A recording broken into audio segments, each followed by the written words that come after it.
9 फरवरी 2024 21 रजब 1445 हिजरी को मस्जिद नबवी शरीफ में दिए गए खुतबा जुमा का उर्दू तर्जुमा मोहतरम नसीम सईद तैमी साहब ने किया, जिसे यूट्यूब चैनल बरकातुल हरमैन पर पेश किया जा रहा है। फ़कीरन तमाम तारीफ़ें अल्लाह के लिए हैं, हम उसकी हम्द बजा लाते हैं, उसी से मदद मांगते हैं, उसी से बख्शिश तलब करते हैं।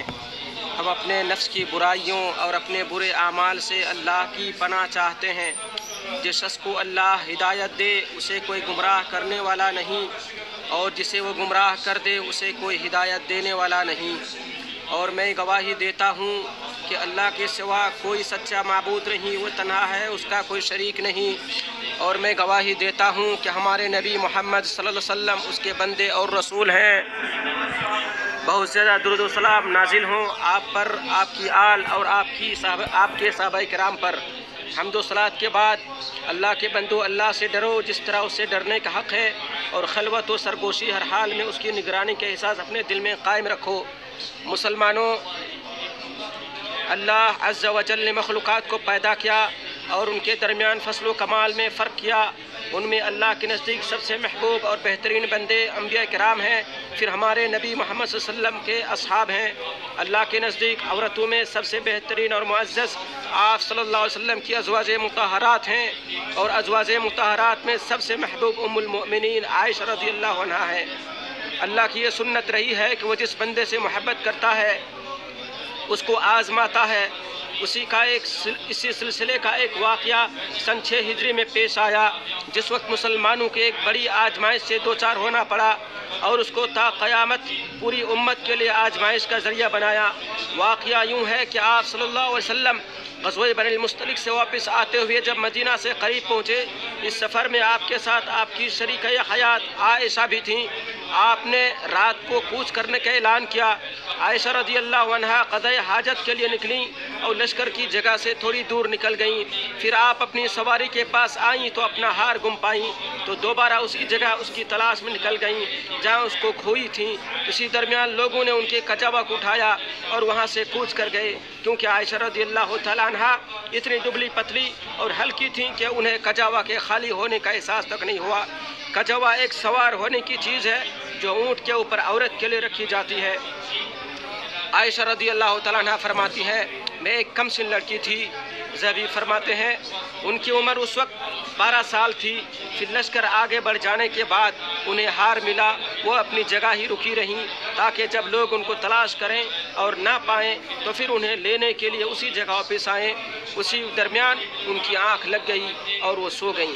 सहाबी रसूल सफ़वान बिन मुअत्तल रज़ियल्लाहु अन्हु बहुत ज़्यादा सोने वाले इंसान थे, वो भी लश्कर से पीछे रह गए थे। जब सुबह हुई तो लश्कर की जगह पर आए तो एक सोते हुए इंसान की परछाई देखी, तो उसके पास आए तो देखा ये आयशा रज़ियल्लाहु अन्हा है। उन्हें हिजाब के नुज़ूल से पहले देखा था।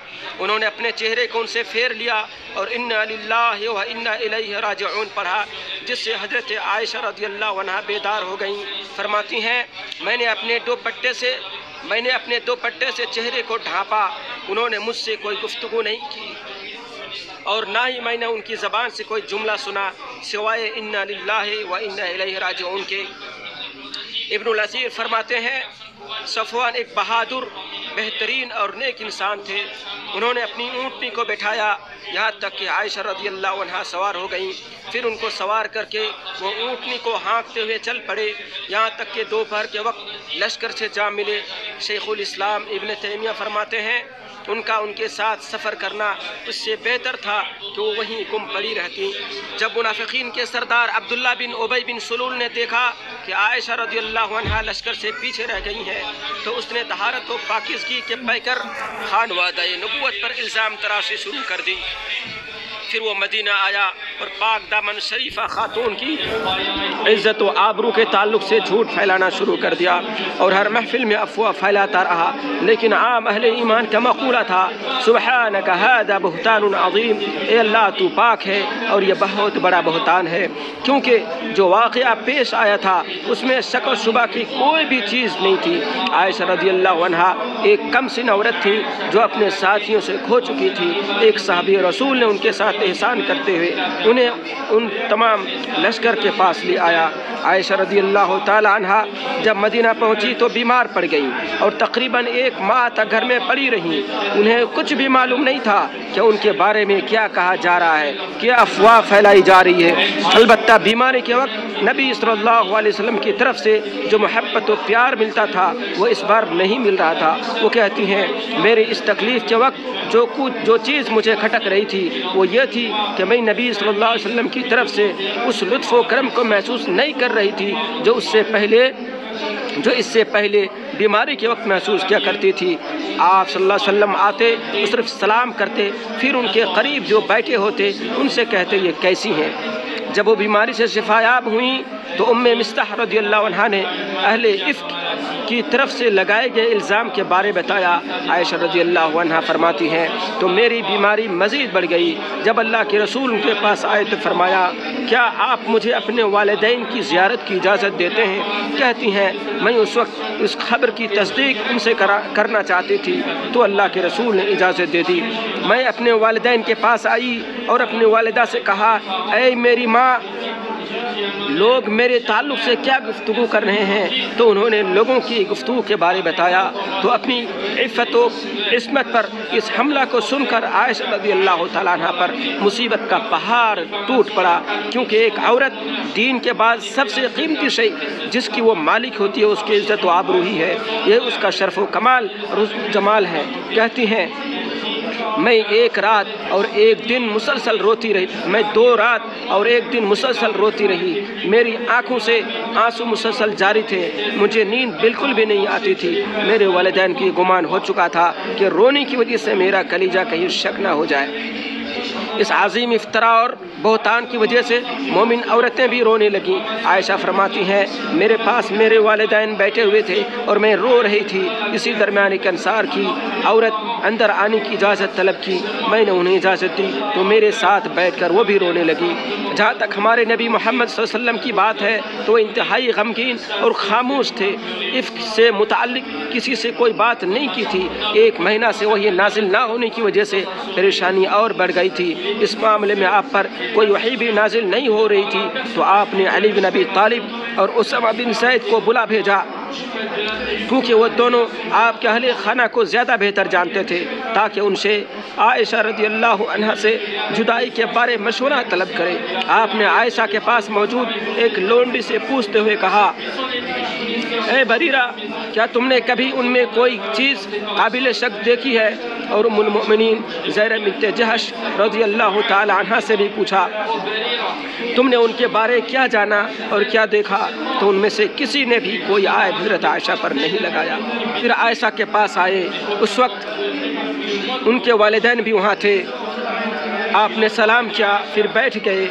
वो सोच रही थी कि आप अहले इफ्क के झूठे होने की खुशखबरी सुनाने के लिए तशरीफ़ लाए हैं। फिर फरमाया अम्मा बाद ए आयशा, तुम्हारे सिलसिले में इस तरह की बात मुझ तक पहुँची है। अगर तुम बेगुनाह हो तो अल्लाह रब्बुल आलमीन तुम्हें भी बेगुनाह साबित कर देगा, और अगर तुमने किसी गुनाह का इर्तिकाब किया है तो अल्लाह से इस्तिग़फ़ार करो, तौबा करो, क्योंकि बंदा जब किसी गुनाह का एतराफ़ करता है फिर तौबा करता है तो अल्लाह ताला उसकी तौबा कबूल फरमाता है। आयशा फरमाती हैं जब अल्लाह के रसूल सल्लल्लाहु अलैहि वसल्लम ने अपनी बात मुकम्मल की तो मेरे आंसू रुक गए, यहाँ तक कि उसके बाद आंसू का एक कतरा भी मैंने महसूस नहीं किया। जब उन्होंने ये मामला देखा तो अपने वालिद के पास गई ताकि वो उनकी मदद करें। चुनांचे उन्होंने कहा कि आप मेरी तरफ से अल्लाह के रसूल सल्लल्लाहु अलैहि वसल्लम से अपनी बात मुकम्मल आप मेरी तरफ से अल्लाह के रसूल सल्लल्लाहु अलैहि वसल्लम को जवाब दें। तो उन्होंने कहा मुझे समझ में नहीं आ रहा है कि मैं क्या जवाब दूं। फिर अपनी वालिदा की शफ़क़त को गुहार लगाई और कहा मेरी तरफ से अल्लाह के रसूल को जवाब दें। तो उन्होंने भी यही जवाब दिया कि मुझे भी कोई जवाब समझ में नहीं आ रहा है। तो आसमान वाले से उम्मीद लगाई और अपना मामला उसके सुपुर्द कर दिया और अपने लोगों से कहा अल्लाह की कसम मुझे मालूम है कि आप लोगों ने ये बात इतनी बार सुनी है کہ وہ آپ کے دلوں میں بیٹھ گئی ہے اور اس کو سچ ماننے لگے ہیں۔ اگر میں کہوں کہ میں بے گناہ ہوں اور اللہ جانتا ہے کہ میں بے گناہ ہوں تو آپ لوگ میری تصدیق نہیں کریں گے، اور اگر میں اس کا اعتراف کروں اور اللہ جانتا ہے کہ میں بری ہوں تو آپ لوگ میری اس بات کی تصدیق کر بیٹھیں گے۔ بے شک اللہ کی قسم میں اپنے لیے اور آپ سب کے لیے اس سے بہتر کوئی بات نہیں پاتا جو یوسف علیہ السلام کے والد کی زبان سے جاری ہوئی تھی، فصبر جمیل واللہ المستعان علی ما تصفون۔ اب تو میرے لیے صبر ہی بہتر ہے اور جو باتیں تم بنا رہے ہو ان پر اللہ ہی کی مدد درکار ہے۔ کہتی ہیں پھر میں لوٹ کر اپنے بستر پر لیٹ گئی، اور چونکہ حضرت عائشہ اپنے دین کی حفاظت کرنے والی اور اپنی عفت و عصمت کا خیال رکھنے والی تھیں، اس لیے ان کو یقین تھا کہ اللہ عز و جل ضرور ان کی بے گناہی کو ثابت کرے گا۔ اللہ کے ساتھ ان کا حسن ظن قائم رہا۔ فرماتی ہیں اللہ کی قسم میں جانتی ہوں کہ میں بے گناہ ہوں اور بے شک میری بے گناہی کی وجہ سے اللہ میری برات ثابت کرے گا۔ چنانچہ اللہ تعالیٰ بھی ان کے گمان کے ساتھ تھا۔ فرماتی ہیں اللہ کی قسم رسول اللہ صلی اللہ علیہ وسلم اپنی جگہ ہی تشریف فرما تھے، گھر والوں میں سے کوئی باہر بھی نہیں نکلا تھا کہ اللہ تعالیٰ نے اپنے نبی صلی اللہ علیہ وسلم پر وحی نازل فرما دی۔ جب رسول اللہ صلی اللہ علیہ وسلم سے وحی والی کیفیت ختم ہوئی تو آپ صلی اللہ علیہ وسلم مسکرانے لگے۔ سب سے پہلی بات جو آپ کی زبان سے نکلی وہ یہ تھی کہ عائشہ خوش ہو جاؤ، اللہ تعالیٰ نے تجھے بری کر دیا ہے۔ ان کی اطاعت الہی کی بدولت اللہ نے ان کی حفاظت کی، ان کی نصرت و مدد کی، اور ان کی عفت و پاک دامنی کے تذکرے کو دوام اور ہمیش کی عطا فرما دی۔ حضرت عائشہ رضی اللہ تعالیٰ عنہ فرماتی ہیں اللہ کی قسم میں سوچ بھی نہیں سکتی تھی کہ میرے بارے میں تلاوت کی جانے والی وحی نازل ہوگی۔ میں اپنے آپ کو اس قابل نہیں سمجھتی تھی کہ اللہ تعالیٰ میرے اس معاملے میں کلام نازل کر کے اسے پڑھی جانے والی وحی کا ایک حصہ بنا دے گا۔ چنانچہ اللہ تعالیٰ نے اپنے پیغمبر اور ان کے اہل بیت کے مقام و مرتبے کو واضح کر دیا اور ان کی عزت و کرامت کو کھول کر بیان کر دیا، بجاتے خود ان کا دفاع کیا، اور امت کے لیے بات واضح ہو گئی کہ اللہ تعالیٰ اہل بیت کا کتنا خیال رکھتا ہے اور ان کے معاملات کو کتنی اہمیت دیتا ہے۔ اور دوسری جانب رئیس المنافقین عبداللہ بن ابی بن سلول کو بڑے عذاب کی دھمکی دی، جس نے اس جھوٹ کو پھیلایا تھا اور اس کو پھیلانے میں بنیادی کردار ادا کیا تھا۔ مسلمانوں، رسول اللہ صلی اللہ علیہ وسلم کی معزز بیوی کے بارے میں جو باتیں بنائی گئیں وہ اللہ تعالیٰ کے یہاں بہت بڑی اور خطرناک ہے، جیسا کہ اللہ تعالیٰ نے ارشاد فرمایا اور تم اسے معمولی سمجھتے تھے، حالانکہ وہ اللہ کے نزدیک بہت بڑی تھی۔ عہد نبوت میں نفاق صرف نبوت و رسالہ سے متعلق تھا، جیسا کہ ابن قیم فرماتے ہیں رسول اللہ صلی اللہ علیہ وسلم کی ذات گرامی ہی اذیت و تکلیف کا ہدف تھی۔ یہ قصہ رسول اللہ صلی اللہ علیہ وسلم کے لیے اور تا قیامت آپ کی تمام امت کے لیے ایک آزمائش اور امتحان ہے، تاکہ اللہ تعالیٰ اس کے ذریعے کچھ لوگوں کو عفت و بلندی عطا کرے اور اسی کے ذریعے کچھ دوسرے لوگوں کو ذلیل و رسوا کرے۔ سخت اور کٹھن حالات کے بعد کشیدگی اور خوشحالی آیا کرتی ہے۔ ایک مومن آزمائشوں سے خیر و برکت سمیٹتا ہے، جیسا کہ ارشاد باری تعالیٰ ہے اسے اپنے لیے برا مت سمجھو بلکہ تمہارے لیے بہتر ہے۔ عائشہ رضی اللہ تعالیٰ عنہ کے حق میں بھی آخرکار ایسا ہی ہوا کہ اللہ نے ان کے بارے میں قرآنی آیات نازل فرما دی جو تا قیامت تلاوت کی جاتی رہیں گی، اور حضرت عائشہ اپنے فضائل کے ذریعے تمام عورتوں سے بلند و برتر ہو گئیں، جیسا کہ نبی صلی اللہ علیہ وسلم نے ارشاد فرمایا عائشہ کی فضیلت عورتوں پر ایسے ہے جیسے سرید کی فضیلت باقی کھانوں پر ہے، بخاری و مسلم۔ اور اللہ تعالیٰ نے انہیں وافر ذہانت و ذکاوت، بے مثال قوت حفظ اور وسیع علم سے نوازا تھا۔ نبی صلی اللہ علیہ وسلم سے ان کی روایت کی تعداد خلفائے راشدین کی تمام تعداد سے بھی زیادہ بنتی ہے، بلکہ پوری شریعت کے 1/4 حصے کی روایات انہی سے مروی ہیں۔ اور ایسا نہیں ہے کہ خلفائے راشدین نے روایت کا سمع بہت کم کیا ہے، بلکہ وہ امت کے دوسرے امور میں مشغول ہونے اور پھر جلد وفات پا جانے کے سبب زیادہ روایات بیان نہیں کر سکے۔ ابن کثیر فرماتے ہیں قوت حفظ، علم و فضل، فصاحت و بلاغت اور عقل و دانش کے لحاظ سے عائشہ رضی اللہ تعالیٰ عنہ کی نظیر پہلی امتوں میں بھی نہیں ملی۔ علم و حکمت میں اپنی جنس کی تمام عورتوں پر فائق تھی، وہ فقہ میں فہم و فراست اور اشعار یاد کرنے کی نعمت سے بہرہ تھیں اور علوم شریعت کی خزینہ تھیں۔ اللہ تعالیٰ نے ہر کسی پر ان سے محبت کرنے کو واجب قرار دیا ہے، جیسا کہ نبی صلی اللہ علیہ وسلم نے فاطمہ سے فرمایا اے میری پیاری بیٹی کیا تو اسے پسند نہیں کرتی جسے میں پسند کرتا ہوں؟ کہا کیوں نہیں؟ آپ نے فرمایا تو پھر اس عائشہ سے محبت کرو۔ بخاری مسلم۔ نبی صلی اللہ علیہ وسلم کی وفات عائشہ رضی اللہ عنہا کے حجرے میں ان کی باری کے دن ان کے سینے اور حلق کے درمیان ہوئی، اور وہ آپ صلی اللہ علیہ وسلم کی دنیا میں شریک حیات تھیں اور آخرت میں بھی رہیں گی، تو کیا اس سے زیادہ کوئی قابل فخر بات ہو سکتی ہے؟ اعوذ باللہ من الشیطان الرجیم۔ اور تم میں سے جو اللہ اور اس کے رسول کی فرما برداری کرے گی اور نیک عمل کرے گی، اسے ہم اس کا اجر دوبارہ دیں گے، 2 بار دیں گے، اور ہم نے اس کے لیے باعزت رزق تیار کر رکھا ہے۔ اللہ تعالیٰ میرے اور آپ کے لیے قرآن کریم کو بابرکت بنائیں اور اس میں جو مواعظ حسنہ ہیں ان سے ہمیں فائدہ پہنچائیں۔ اللہ سے گناہ کی مغفرت طلب کیجیے، وہ بخشنے والا ہے۔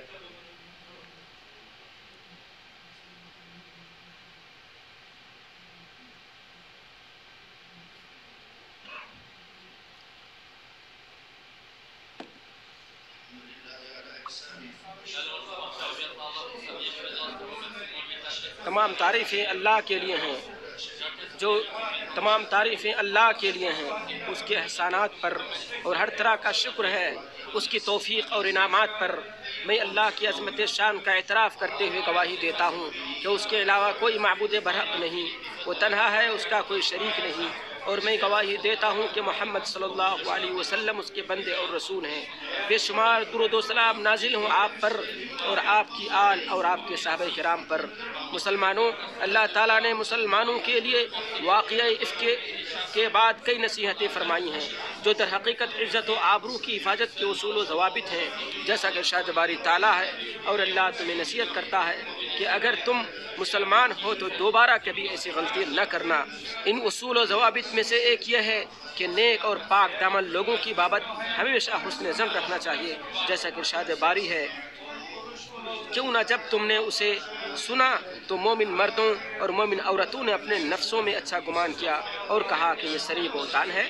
اگر دل و دماغ میں کوئی وسوسہ، بدگمانی یا خیال فاسد بیٹھ جائے تو زبان سے اس کا اظہار نہ کرے، جیسا کہ ارشاد باری تعالیٰ ہے، اور کیوں نہ جب تم نے اسے سنا تو کہا ہمارا حق نہیں ہے کہ ہم اس کے ساتھ کلام کریں۔ اور جب نبی صلی اللہ علیہ وسلم نے عائشہ سے متعلق زینب بنت جہش سے سوال کیا تو انہیں ان کے تقوی و ورع کے ذریعے بچا لیا، چنانچہ وہ کہنے لگیں، اے اللہ کے رسول، میں اپنی سماعت و بصارت کو محفوظ رکھتی ہوں، اللہ کی قسم میں نے اس عائشہ پر سوائے خیر کے کچھ نہیں پایا۔ اخیر میں یہ نہ بھولیں کہ اللہ تعالیٰ نے آپ سب کو اپنے نبی پر درود و سلام بھیجنے کا حکم دیا ہے، چنانچہ اللہ تعالیٰ نے ارشاد فرمایا، اللہ تعالیٰ اور اس کے رسول اور اس کے فرشتے نبی پر درود بھیجتے ہیں، اے ایمان والو تم بھی ان پر درود بھیجو اور خوب سلام بھی بھیجتے رہا کرو۔ اے اللہ ہمارے نبی محمد پر درود و سلام اور برکتیں نازل فرما۔ اے اللہ خلفائے راشدین ابو بکر، عمر، عثمان اور علی سے راضی ہو جا، جنہوں نے حق و انصاف کے ساتھ فیصلے کیے، بلکہ تمام صحابہ کرام سے راضی ہو جا، اور اپنے جود و کرم کی بارش کرتے ہوئے ان کے ساتھ ساتھ ہم سے بھی راضی ہو جا، اے سب سے زیادہ فضل و کرم کرنے والے۔ اے اللہ اسلام اور مسلمانوں کو عزت و غلبہ عطا فرما، شرک اور مشرکوں کو ذلیل فرما، دشمنان دین کو تہز نہز کر دے۔ اے اللہ اس ملک کو اور تمام اسلامی ممالک کو امن و امان اور خوشحالی کا گہوارہ بنا دے۔ اے اللہ ہمارے امام اور ان کے ولی عہد کو اپنے پسندیدہ امور کی توفیق دے، انہیں نیکی و تقوی کے کاموں پر لگا دے اور ان کے ذریعے اسلام اور مسلمانوں کو فائدہ پہنچا۔ اے سارے جہانوں کے پالنہار، تو مسلمانوں کے تمام حکمرانوں کو قرآن پر عمل کرنے اور شریعت کو نافذ کرنے کی توفیق عطا فرما۔ اے اللہ اے ہمارے رب ہمیں دنیا میں بھلائی دے اور آخرت میں بھی بھلائی عطا فرما اور عذاب جہنم سے نجات دے۔ اے ہمارے رب ہم نے اپنے نفس پر بڑا ظلم کیا ہے، اور اگر تو ہماری مغفرت نہ کرے گا اور ہم پر رحم نہ کرے گا تو واقعی ہم نقصان پانے والوں میں سے ہو جائیں گے۔ اللہ کے بندو، اللہ تعالیٰ عدل کا، بھلائی کا اور قرابت داروں کو مالی تعاون دینے کا حکم دیتا ہے اور بے حیائی کے کاموں، ناشائستہ حرکتوں اور ظلم جیسے سے روکتا ہے۔ وہ خود تمہیں نصیحت کر رہا ہے تاکہ تم نصیحت حاصل کرو، اور اللہ کا ذکر سب سے بڑا ہے۔ قرآن سمجھیں، قرآن سمجھائیں، نماز اور مسنون اذکار بھی سمجھ کر پڑھے، دوسروں کو بھی اس کی دعوت دے۔